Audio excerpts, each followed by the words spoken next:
Hello everyone, I'm Scott and welcome back to my photography channel. So today I'm going to be giving some tips on bird photography at the Attenborough Reserve in Nottingham.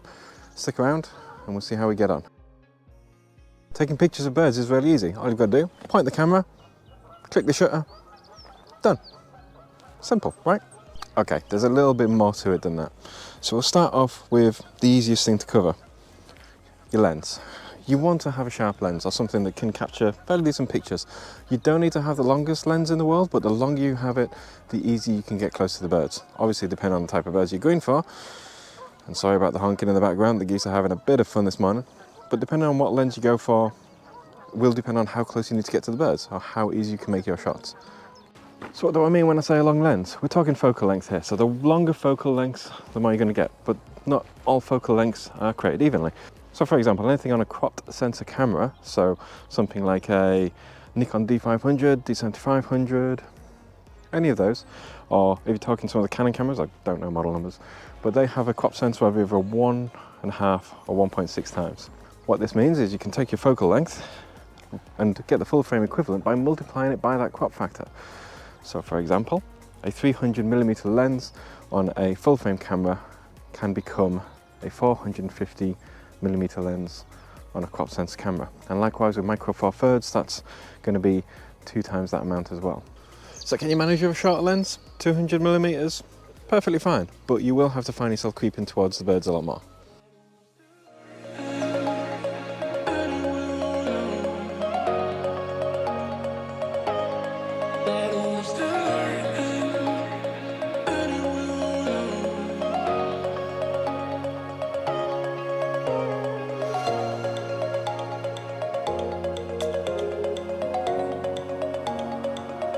Lee, what is your number one top tip for bird photography?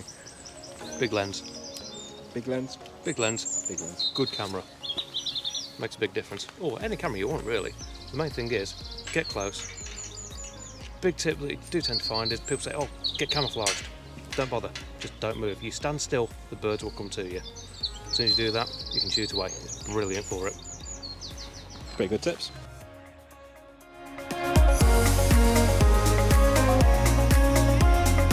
The next thing we're going to talk about is shutter speed. So depending on the size of the bird that you're capturing, you're going to want to keep that shutter speed up.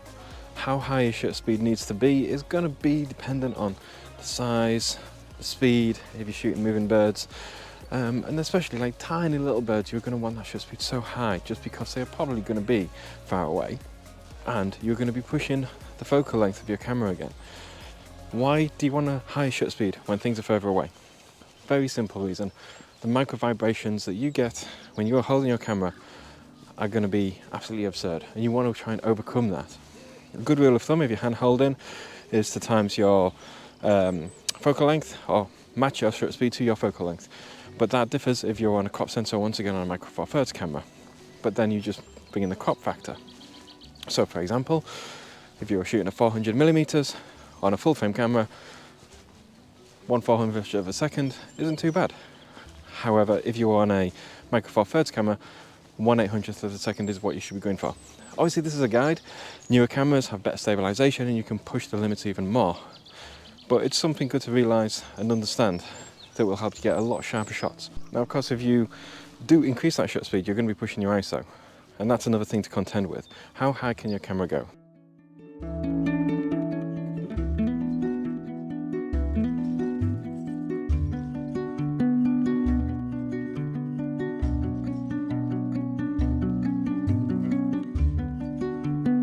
So ISO is going to be very dependent on the camera that you have, simply because some cameras are better at handling high ISOs. For example, my Z6, I can comfortably go up to 3200, sometimes push even 6400 and feel like I can bring back the detail. I know on the EM5 Mark III, I don't really like pushing 2500 ISO. Some people might, but for me, I don't really get shots that I like when it goes above that. But once again, every camera is different, and newer cameras are always going to have better technology to improve on that. So it's best looking at what your camera is capable of and what is right for you. Another good tip is to stabilize your camera somehow. You could use a tripod. Personally, I don't like carrying tripods around. You've seen this channel, you know that they drive me a little bit insane. I will use them because I know that you have to have them to get a clean shot sometimes, but generally if I'm out with a big lens, I don't want to carry a big tripod as well. So find a piece of wood, find a railing somewhere, balance the camera on it, just lean it up. Even better if you've got a soft little cushion that you can rest the camera on. Happy days. As usual, if you've liked this video, please remember to like and subscribe. Leave a comment if you've got any tips yourself that you want to give. It's always good to share and get a community going. Likewise, if you've got any questions, feel free to shoot them down below. I'll be happy to answer them. That is a really loud goose. Got a theory that gooses like to just scream when they're flying because they're absolutely noisy every time. Number one bird photography tip? Take seed. Take seed. It's a good one. I like it. It's a good one. Number one bird photography tip of how to capture birds. Okay, use Pro Capture on the Olympus, without a doubt. That's the only thing that I can think of that really helps me. If you don't have an Olympus camera, you're doomed. But that's unfortunately going to be your fault, I think. Yeah. If you don't know, Pro Capture is a feature on Olympus cameras where you can essentially key up images before you start actually taking them. So you hold the shutter down halfway, it starts recording. As soon as you click the shutter, the pictures that it was recording get recorded to the SD card from the buffer. This is great because it means that if you're watching something and it does something cool, you press that shutter all the way in. It's like a rewind feature almost. Very good for bird in flight and very good for capturing birds doing something really awesome all around, because you see them doing something awesome, press the button, rewind. Why wouldn't you want that? And why don't other camera manufacturers do this? This is a really, really cool feature. Just a little note as well, what works for me might not necessarily work for you. I found that what I've mentioned in this video usually does get me by, and I can get some good shots, and I'm quite happy with those shots. But you do have to find what is right for you, so make sure you get outside, find your local wildlife reserve, get on the wildlife trusts, get out, take photos. That's the best thing.